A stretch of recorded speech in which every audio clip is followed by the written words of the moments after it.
¿Qué tal? Soy Francisco Olivera, muchas gracias por estar. Y lo tengo a un astro del periodismo que es Hugo Alconadamón. Hola, Pancho. ¿Cómo te va?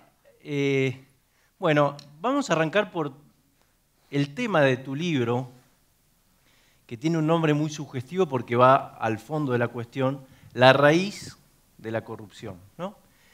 Y sé que te llevó 20 años de trabajo. Entonces la primera pregunta que se me ocurre a mí y que la vengo escuchando de parte de agentes del sistema, de empresarios, de políticos, es: ¿la plata está o no está?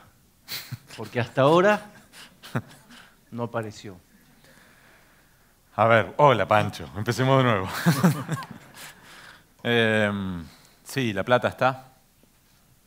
La plata está en todos lados. La plata está en todos los formatos. Te voy a dar un ejemplo. Con Mariela Arias, nuestra corresponsal en Santa Cruz, decidimos hacer un primer peinado sobre todas las sociedades de Lázaro Báez más su familia en los registros de la propiedad inmueble de provincia de Santa Cruz, provincia de Buenos Aires y ciudad de Buenos Aires. Solo en 3 jurisdicciones de las 24 te daba que Lázaro Báez y sus acólitos, familia, empresas tenían el equivalente en tierras a 23 capitales federales. Eso tenés que sumarle, además, lo que se denomina allá en Santa Cruz la flota negra, es decir, toda una flota de Mercedes-Benz, Audi, Rolls-Royce y lo que se te ocurra, que estaban guardados en un galpón, más camiones. ¿Cuánto vale cada camión? Solo una empresa tenía 1000 camiones, más joyas, más documentos incunables que valen una fortuna, más relojes, más dinero en efectivo. Si tenés incluso los monos, nuestro colega Germán de los Santos en Santa Fe, ellos expusieron que los monos, la banda de narcotráfico que tiene epicentro en Santa Fe, tenían 2 departamentos custodiados por pibes, obviamente con AK-47, con dinero adentro. O sea, si lo hacen los monos, ¿no lo hacen los profesionales? Es decir, que es difícil que aparezca efectivo, por lo que decís. No es algo Va tan... a ser muy difícil porque al mismo tiempo también tenés varios testaferros que después, tras la muerte de Néstor Kirchner, salieron huyendo como Forrest Gump. La historia de Daniel Muñoz, un secretario privado que tiene 70 millones de dólares en Estados Unidos. Como son un ejemplo, es solo un hombre que cuando se murió Néstor, lo que a nosotros nos cuenta las personas que hablaban con él y ahora hablan con nosotros, que él se sintió, lo contaba él, se sintió aliviado, ya no tenía que dar explicaciones. Claro. Entonces vas a tener múltiples variantes. Si tenés personajes como Ernesto Clarence, financista, que está ocultando mucho de lo que sabe. Si vos tenés que él recibía a los empresarios con pesos, agarraba euros y los cambiaba a cambio de 4 puntos porcentuales, para que los empresarios lo pudieran entregar a los receptores de los euros de Néstor Kirchner, ¿de dónde sacó los euros Ernesto Clarence? Ernesto Clarence cuenta que era entre 1 y 3 millones de euros por semana. Son entre 50 y 150 millones de euros al año. Ernesto Clarence, ¿de dónde lo saca? ¿Qué puede? ¿Ir pidiendo euros al Banco Central Europeo? ¿Qué? Llama y dice: hola, soy Ernesto, mandame más remesas de euros. Y el Banco Central Europeo le dice: sí, ahí te los mando, Ernesto. ¿Cuánto tiempo puede tardar antes que el Banco Central Europeo encienda las alarmas?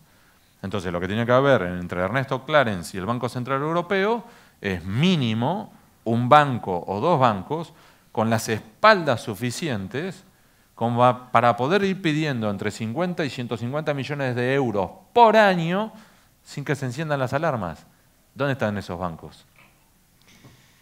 Hay como un concepto, viendo, bueno, primero el título de tu libro, lo relaciono un poco con lo que pasó también ayer en el fútbol. Hay como una noción de corrupción inevitable, ¿no? O podemos decirlo del otro lado, transparencia impracticable, que es con lo que uno se encuentra cuando habla, por ejemplo, con los que financian, ¿no?, estos sistemas, que son los empresarios.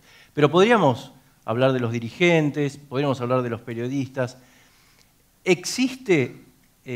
¿Hay un sistema un umbral de transparencia al que hay que aspirar y después del cual es muy difícil mejorar? O sea, ¿se tiene que convivir con la corrupción necesariamente? Ahí, basado en los aprendizajes de otros países, como Perú, Brasil, Italia, lo que tenés son algunas oportunidades y algunos riesgos. Entre las oportunidades, lo que te cuentan los que han vivido afuera, casos como el de Vladimiro Montesinos y Fujimori en Perú, o el Mani Pulite en Italia, el Lavallato en Brasil, es que cuando tenés estos entramados de corrupción sistémica, en los cuales tenés un entramado en el cual participan políticos, empresarios, jueces, periodistas, fiscales, sindicalistas, barra brava, es decir, es un entramado de corrupción. De allí solo podés romper con eso si tenés una presión social determinante. De hecho, estando para este libro, yo terminé entrevistando a Antonio Di Pietro, el gran fiscal del Mani Pulite italiano. Y Antonio lo que contaba era que no la pasaron bien allá. Los mataron a 2 jueces, a él lo buscaban para matarlo. De hecho, se tuvo que ir a vivir a América Central durante 6 meses. El nombre en clave era Marco Canale. Y Antonio te cuenta que la única opción para ellos se dio cuando la sociedad italiana dijo, basta, basta, terminemos con esto. Y que aún así es peligrosísimo. Porque vos podés salir de Guatemala y entrar en Guatepeor. En Berlusconi, por ejemplo. Claro, decir. es que él me lo decía. En Perú saliste de Montesinos y Fujimori y terminaste ahora con 4 presidentes peruanos desfilando por tribunales. En Italia saliste del Mani Pulite y terminaste con un premier italiano correteando menores de edad por una finca romana. Y en Brasil saliste de la crisis del Lavallato y el colapso y terminaste con un presidente xenófobo, racista, de ultraderecha, defensor de la dictadura. Entonces, esa es una de las dificultades, uno de los riesgos. Y el otro riesgo, claramente, es caer en el gatopardismo, que es el riesgo de simular cambios que no son tales. Y nosotros somos profesionales en eso, somos expertos. Nosotros tenemos esa dicotomía entre lo que es la Argentina real y la Argentina teórica. Entonces, en la Argentina teórica tenemos que se aprobó la ley de intangibilidad de los depósitos. 3 meses después, corralito. Argentina teórica, aprobamos la ley de hambre cero.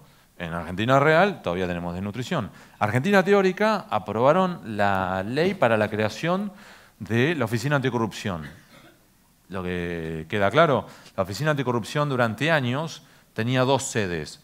Una de las 2 sedes de la Oficina Anticorrupción durante años, ahora lo corrigieron, no tenía internet. Se colgaba del wifi del bar de la esquina. El día del gastronómico no tenían wifi. Entonces vos, Pancho, con el teléfono celular tenías más capacidad de búsqueda que la Oficina Anticorrupción. Y estoy dando un ejemplo, te doy otro, de la Argentina teórica, Argentina real. La Argentina teórica, tenemos un equipo de auditores que son muy buenos, pero tenemos un equipo de auditores en la justicia electoral que se encargan de investigar todos los gastos de todos los candidatos, de todos los partidos, en todos los ciclos electorales. ¿Sabés, Pancho, cuántos son? 7. Entonces, cuando nosotros tenemos que hacer nuestras investigaciones sobre campañas electorales, yo, adentro del diario, puedo convocar más personas que la justicia electoral. La justicia electoral, ese equipo de investigadores, de auditores, tuvieron que pedir por expediente administrativo una fotocopiadora. Entonces, Argentina teórica, Argentina real. Y ahí es donde está la dificultad y vuelvo al punto previo. Antonio Di Pietro, lo mismo que del Tandálañol en Brasil, lo que cuentan es, eso solo cambia cuando la sociedad se involucra y dicen, basta, como lo que pasó ayer. Basta, terminemos con esto. O sea, estábamos hablando acá atrás. El único país de toda la FIFA que no tiene visitantes somos nosotros. Y ayer anteayer, no lograron custodiar a 50 tipos. Porque eran 50 arriba de un micro y no pudieron garantizar la seguridad de 50. Además, empecemos por lo más básico. ¿Desde cuándo hay que garantizar la seguridad de 50 personas que van a jugar un partido de fútbol? Ya empezamos mal. Porque ya la discusión era que si le tendrían que haberle puesto a ese micro, haberle puesto vidrio blindado. Perdón, esa no es la discusión. La discusión es no tener todo un grupo de animales que te impidan tener un partido de fútbol en paz. Entonces, ese entramado de corrupción y connivencia es el desafío. Porque esa matriz de fondo, lo que vos lo has vivido, vos has escrito sobre eso, Pancho, cuando escribías sobre Guillermo Moreno, cómo los barra bravas a su vez prestan servicios a los políticos que al mismo tiempo les sirven de mano de obra barata para lo que tienen que hacer que sea desagradable, que ellos, los políticos de por sí, no lo pueden hacer. Vos lo contaste con lo del INDEC. Entró Moreno con los muchachos de la barra brava, ¿o no? Y los que se encargaron del trabajo sucio adentro del INDEC fue la barra brava. Ahora, ya que hablas de Argentina teórica, trabajo sucio, la Argentina teórica dice que las campañas tienen gente que las financia, personas físicas, en blanco, con un determinado monto, con nombre y apellido. ¿Eso funciona? ¿Se puede hacer una campaña así o es imposible, o es inviable? Hoy una Porque campaña... vos le preguntas a la gente de la provincia de Buenos Aires y te dice, y bueno, pero es muy ingenuo tu planteo. Entonces volvemos al punto... Es que aquí vamos dos ejes. El primero, hoy una campaña presidencial, esto te lo cuentan los propios equipos de campaña. Yo para este libro me tomó 2 años, pero logré sentarme con ellos. Y finalmente me abrieron las computadoras. En las computadoras estaban los Excel con los verdaderos gastos de campaña. Hoy una campaña presidencial en la Argentina te cuesta $100 millones. Este es el número real. Entonces, el número teórico, Mauricio Macri declaró ante la justicia electoral que gastaron 160 millones de pesos. El número real es más de 1.760 millones de pesos. Scioli declaró 108 millones de pesos. El número real supera los 2.000 millones de pesos. En la Argentina teórica, en la Argentina oficial, Macri, Massa y Scioli compitieron y debatieron. En la Argentina real, por debajo de la superficie, Macri financió parte de la campaña de Massa porque le mordía votos a Scioli. Scioli le financió parte de la campaña, le ofreció financiar a Stolbizer porque le mordía votos a Macri. Entonces, en ese entramado, a su vez, lo que tenés es que los empresarios muchas veces son los que ponen el financiamiento como si fueran carreras de caballo. Esto te lo cuentan ellos, ¿eh? Entonces, si yo le pongo al primero, al segundo, y por la duda que salte la banca, al tercero. Y también te lo cuentan del otro lado, que es un entramado en la cual si vos pones dinero, ¿qué lo haces? ¿Porque te encantan las ideas políticas o porque en realidad lo que estás esperando es un eventual compromiso? Que si yo te llamo vos me atiendas del teléfono. Entonces, un recaudador de campaña me contaba, literal, ¿no? Fue yo tomaba una cerveza, él tomó Johnny Walker, etiqueta azul. Y me decía, Hugo... Siempre fuiste austero. No, yo trataba de mantenerme sobrio mientras que lo rompía al otro. Y él con el whisky, haciendo así, dice, Hugo, vos no sabés lo que es. Nada, vienen, te ponen el bolso. Y mientras te ponen el bolso te dicen, yo quiero tal obra, ¿eh? Le digo, ¿y vos qué hiciste? No, Hugo, le dije que no. Porque ya se lo había ofrecido a otro. Literal. Entonces, estos son los desafíos. Y déjame ir a este último punto. Pero esto también es un ejemplo de cómo en realidad lo que nos tenemos que poner de acuerdo somos nosotros. Y es, ¿vamos a sincerar la situación o no?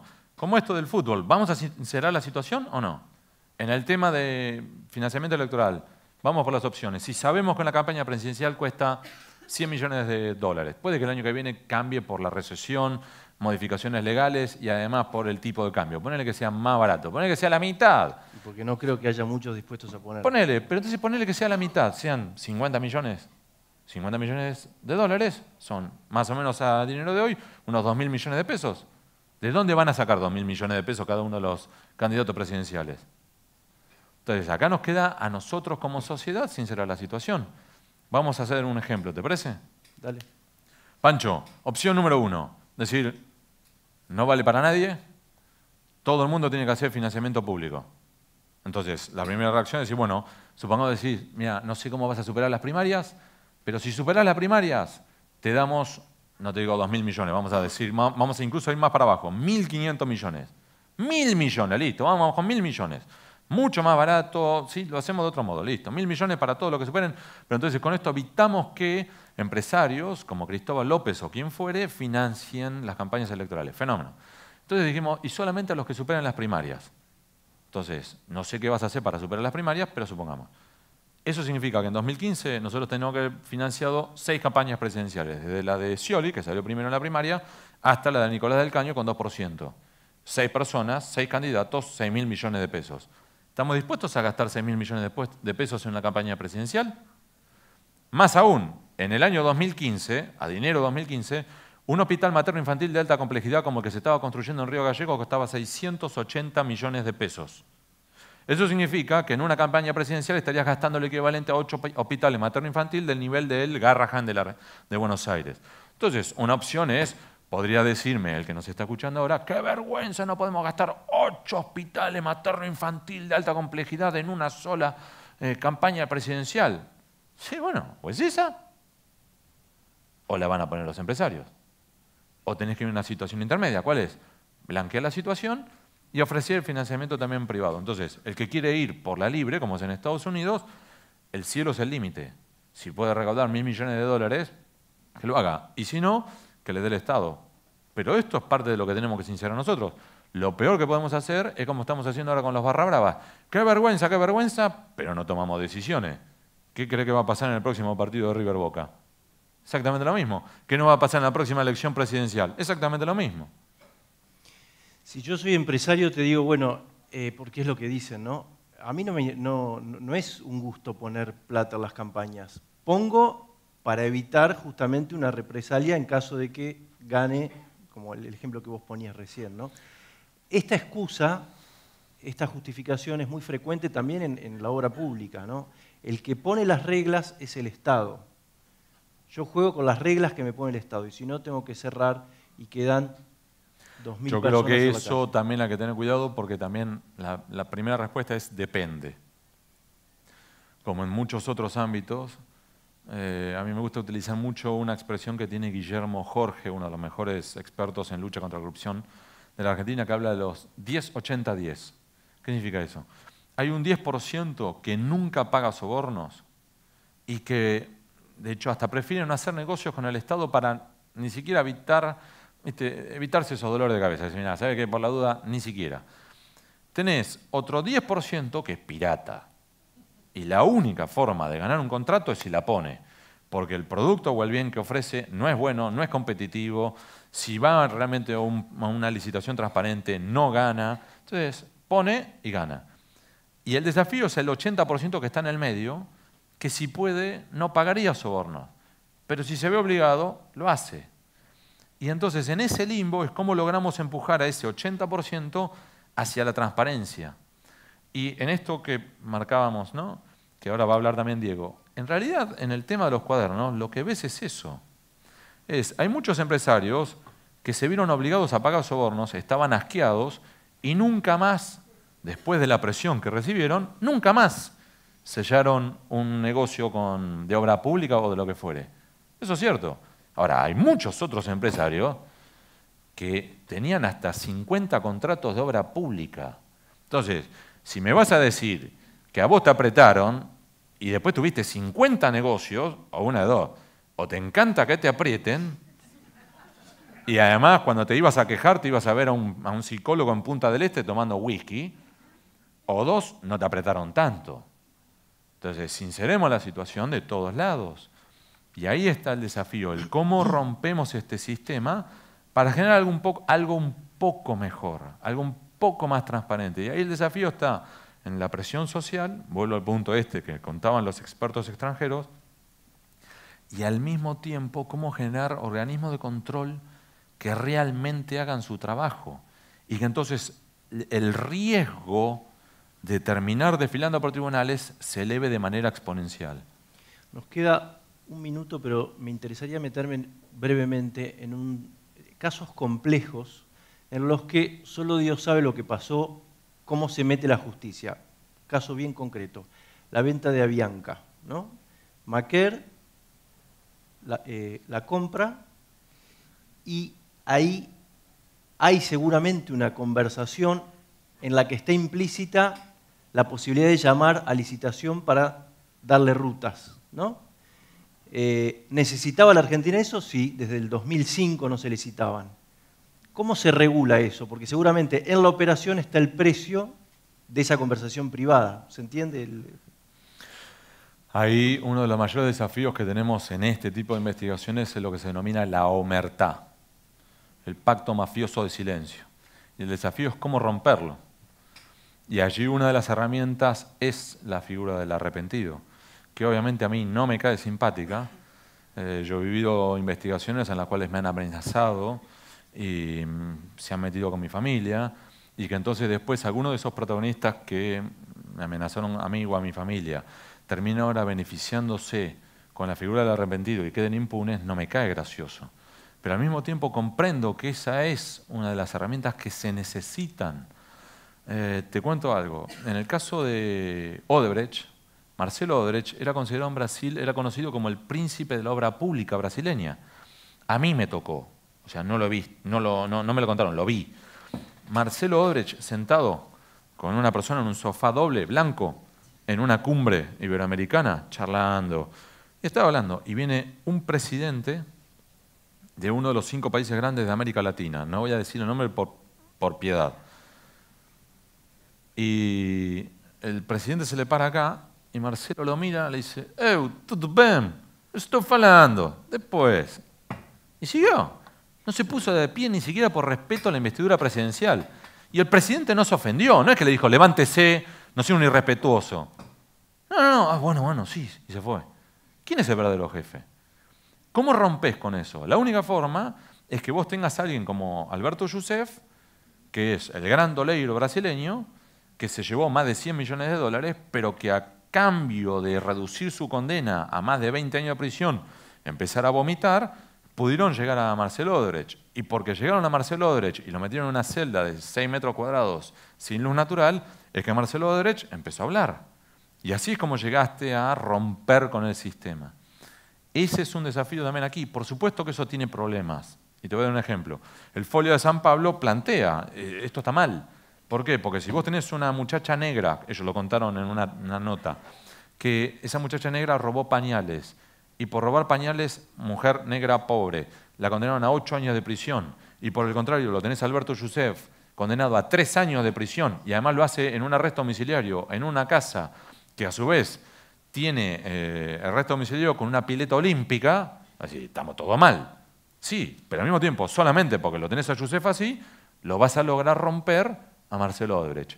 Lo mismo pasó, y ya con esto cerramos, con Cuadernos de la Corrupción, que ahora va a hablar nuestro amigo Diego. La única forma de romper un entramado de corrupción como el que teníamos en la obra pública es si vos tenés estos efectos de un arrepentido que te obliga a hablar a otro en un efecto dominó que los va derribando.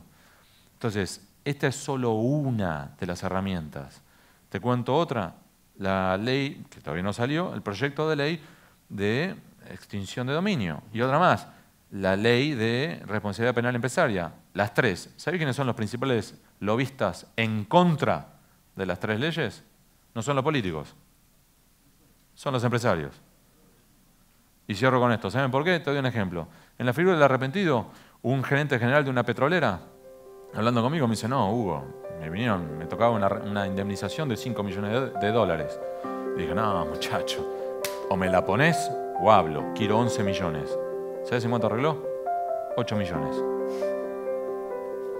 Muchísimas gracias, Hugo. Un placer. Gracias a todos.